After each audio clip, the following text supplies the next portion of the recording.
Halo saudara-saudaraku yang terkasih, apa kabar semua? Semoga kita tetap sehat semuanya. Selamat jumpa, saya sedang berada di puncak Puncak Bogor, Jawa Barat. Dan kegiatan kami saat ini adalah pembinaan iman rohani para siswa SMK Pelita 4 ya. Kebetulan saya adalah seorang guru di SMK itu, dan saya mengampu pendidikan agama, pendidikan Pancasila, dan bimbingan konseling. Selamat jumpa teman-teman ya. Pada kesempatan ini saya akan membuat video yang cukup singkat, terutama dalam menanggapi apa yang disampaikan oleh apologet Kristen di media sosial, di YouTube, di TikTok, di Facebook, dan lain sebagainya. Secara khusus saudara Edis TV. Memang saya suka menonton apa yang diajarkan di dalam media sosial tertentu ya, tapi ada beberapa hal yang saya kritisi dan saya tanggapi, terutama dalam hal ini adalah tentang pendapatnya bahwa rencana penyaliban Yesus itu adalah rencana iblis. Wah, saya kaget ketika saya mendengarkan video beliau, dan saat ini tergerak hati saya untuk menganalisis, membuat deskripsi supaya umat Allah, khususnya yang orang-orang Kristiani, jangan gagal paham, salah paham dengan pendapat beliau itu ya, bahwa sebenarnya ya menurut ajaran gereja Katolik ini bahwa penyaliban Yesus itu sebenarnya adalah rencana Allah. Apa yang dikatakan oleh Edis TV itu silahkan tonton cuplikannya. Penyaliban ini ada rencana iblis atau rencana Allah Bapa? Rencana iblis.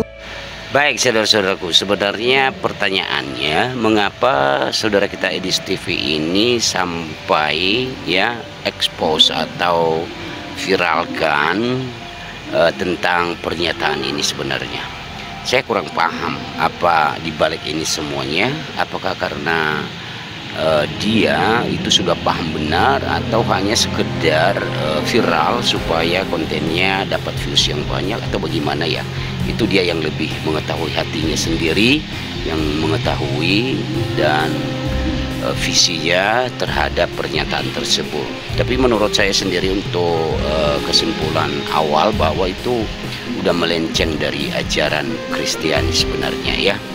Dan memang kita saksikan, lihat sendiri, banyak para pendeta, bahkan Romo juga menanggapi pendapat beliau ya. Ya, semogalah bisa diperbaiki atau ada pendapat lain di balik pernyataannya itu. Dan di video lainnya juga memang dikatakan bahwa pada akhirnya juga tujuannya itu untuk memuliakan Allah sendiri.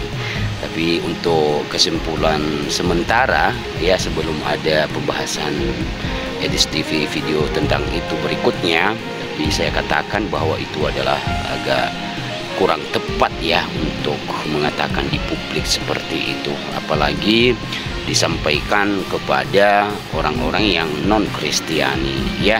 Itu bahaya teman-temanku. Nah, dalam hal ini saya tidak setuju atas pernyataan tersebut. Mari kita ikutin penjelasannya yang seharusnya, bahwa memang ada rencana Allah di dalam penyaliban Yesus itu. Selamat menonton sampai selesai, dan terlebih dahulu jangan lupa subscribe, like, dan komen video ini agar tanggapan kita terhadap ajaran Kristiani yang disampaikan oleh para apologet Kristen atau pendeta atau pastor muncul nongol di beranda Anda semua. Mari kita lihat beberapa poin ya, supaya teman-teman yang sudah terlanjur mengiyakan atau memahami dan menerima ajaran beliau tidak salah paham ya teman-teman ya. Yang pertama, kita melihat bahwa rencana keselamatan Allah sejak semula merencanakan keselamatan manusia yang jatuh dalam dosa. Dalam Katekismus Gereja Katolik atau KGK 599 sampai 600 dijelaskan di sana bahwa kematian Kristus bukan kebetulan atau sekedar kegagalan manusia, melainkan misteri rencana Allah yang dijalankan dengan kebebasan manusia. Yang kedua, kita lihat ketaatan Yesus. Yesus dengan bebas menyerahkan dirinya demi keselamatan dunia. Bisa kita lihat dalam Yohanes 10 ayat 18. Tidak seorang pun mengambil nyawaku daripadaku, melainkan aku memberikannya menurut kehendakku sendiri. Ketiga, bukan berarti Allah menghendaki kejahatan.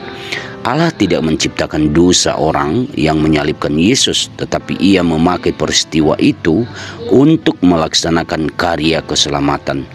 Jadi, kejahatan manusia tetap ada, tetapi Allah mengubahnya menjadi jalan keselamatan. Keempat, buah penyaliban. Melalui salib, Yesus menebus dosa manusia dan membuka jalan menuju kebangkitan serta hidup kekal. Itulah sebabnya salib bukan tanda kekalahan, melainkan tanda kasih dan kemenangan. Jadi penyaliban Yesus memang bagian dari perencanaan Allah. Sekali lagi, penyaliban Yesus memang bagian dari perencanaan Allah, tapi tetap dijalankan dalam kebebasan manusia dan ketaatan Yesus sendiri. Saudaraku, kalau saudara Edis TV atau pengajar tertentu berkata bahwa penyaliban Yesus adalah rencana iblis, itu tidak sejalan dengan ajaran Gereja Katolik ya. Karena penyaliban Yesus itu bagian dari rencana keselamatan Allah ya teman-teman ya. Dalam KGK sekali lagi 599, kematian Yesus yang ditentukan dalam rencana misterius Allah digenapi sesuai dengan kehendak Allah. Allah tidak menciptakan kejahatan sekali lagi, tetapi Ia mengizinkan manusia dengan kebebasannya berbuat jahat, dan justru dari situ lahirlah keselamatan. Iblis memang bekerja untuk menghancurkan Yesus. Iblis menggoda Yesus dalam Yohanes 13 ayat 27 dan menghasut orang-orang untuk menolak Yesus. Jadi betul iblis terlibat dalam peristiwa penyaliban, tapi sekedar sebagai penggoda. Allah tetap berdaulat penuh. Yang menentukan akhir cerita bukan iblis, melainkan Allah. Penyaliban yang dimaksud iblis sebagai kehancuran justru dipakai Allah ya. Coba, justru dipakai Allah sebagai jalan keselamatan. Salib sama dengan kasih Allah yang terbesar, bukan kemenangan iblis. Apa buah nyatanya? Buah nyatanya ya kebangkitan. Kalau benar penyaliban adalah rencana iblis, maka Yesus tidak akan bangkit. Tetapi kebangkitan meneguhkan bahwa Allah menang, iblis kalah. Kesimpulan ini boleh dikatakan menurut Gereja Katolik, penyaliban Yesus bukan rencana iblis, melainkan rencana keselamatan Allah. Iblis hanya berperan lewat godaan dan kebencian manusia, tapi kuasa Allah jauh melampaui itu, saudara-saudaraku yang terkasih. Ya, bagaimana, masih paham? Ya, memang dalam hal ini banyak orang bertanya-tanya, bahkan yang menuduh penyaliban Yesus adalah rencana iblis karena begitu kejam dan tragis. Pertanyaannya, benarkah demikian? Bagaimana pandangan Anda? Bagaimana pandangan Gereja Katolik? Tadi saya sudah katakan ya teman-teman ya. Untuk mendalaminya kita kutip lagi Yohanes 3 ayat 16. Karena begitu besar kasih Allah akan dunia ini, sehingga Ia telah mengaruniakan anaknya yang tunggal. Dalam Kisah Para Rasul 2 ayat 23, Dia yang diserahkan Allah menurut maksud dan rencananya. Jadi kematian Yesus yang ditentukan dalam rencana misterius itu digenapi sesuai dengan kehendak Allah. Nah, maknanya ya, penyaliban bukan kecelakaan sejarah. Allah merencanakan keselamatan, bukan kejahatan. Salib adalah jalan kasih yang direncanakan sejak semula. Nah, Peran iblis bagaimana dalam penyaliban itu, saudara-saudara? Dalam Yohanes 13 ayat 27 itu, sesudah Yudas menerima roti itu, masuklah iblis ke dalam dirinya. Dalam 1 Petrus 5 ayat 8, musuhmu si iblis berjalan keliling sama seperti singa yang mengaum-ngaum mencari orang yang dapat ditelannya. Iblis menggoda manusia untuk menolak Yesus. Iblis mengira salib adalah kemenangan, padahal justru alat kekalahannya. Iblis berperan dalam kejahatan penyaliban, tetapi bukan pengendali utama. Allah tetap berdaulat. Ya, Kolose 2 ayat 14 sampai 15. Ia telah meniadakan surat hutang, ia telah merampas kuasa pemerintah dan menjadikan mereka tontonan di muka umum dalam kemenangannya atas mereka di dalam Kristus. 1 Korintus 1 ayat 18, salib adalah kekuatan Allah bagi kita yang diselamatkan. 618 di KGK, salib adalah satu-satunya kurban Kristus pengantara antara Allah dan manusia. Di dalam Konsili Vatikan II Gaudium et Spes nomor 22, hanya dalam misteri sabda yang menjelma, misteri manusia menjadi jelas, Kristus telah menderita wafat untuk semua orang. Berarti benar bahwa salib sama dengan tanda kasih, bukan kekalahan, dan kebangkitan membuktikan rencana Allah menang. Nah, bagaimana aplikasi hidup kita pada zaman sekarang ini? Jangan mudah percaya ajaran atau tontonan yang menyebut salib rencana iblis itu menyesatkan. Dalam hidup kita kadang-kadang penderitaan tampak seperti kekalahan, padahal bisa menjadi jalan Allah membentuk kita. Panggilan kita memikul salib dengan iman, percaya bahwa Allah selalu punya rencana lebih besar, menjadikan salib tanda kasih bukan beban. Penyaliban Yesus sekali lagi bagian dari rencana keselamatan Allah.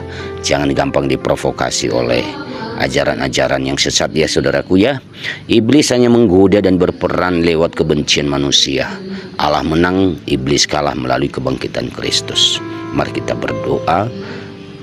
Dan sebelum berdoa, kita katakan kepada saudara kita Edis TV, ajaran itu kamu terima dari mana, dan logikamu itu dari mana, sehingga kamu mengambil kesimpulan bahwa penyaliban Yesus itu adalah rencana iblis, bukan rencana Allah. Nah, mungkin dari rasa bahasa aja dia salah paham kali ya. Nah, oke, kita berdoa supaya saudara kita ini benar-benar tidak menghasut orang dan mencelakakan orang. Kita berdoa, Tuhan Yesus Kristus, Engkau telah rela wafat di kayu salib demi keselamatan kami.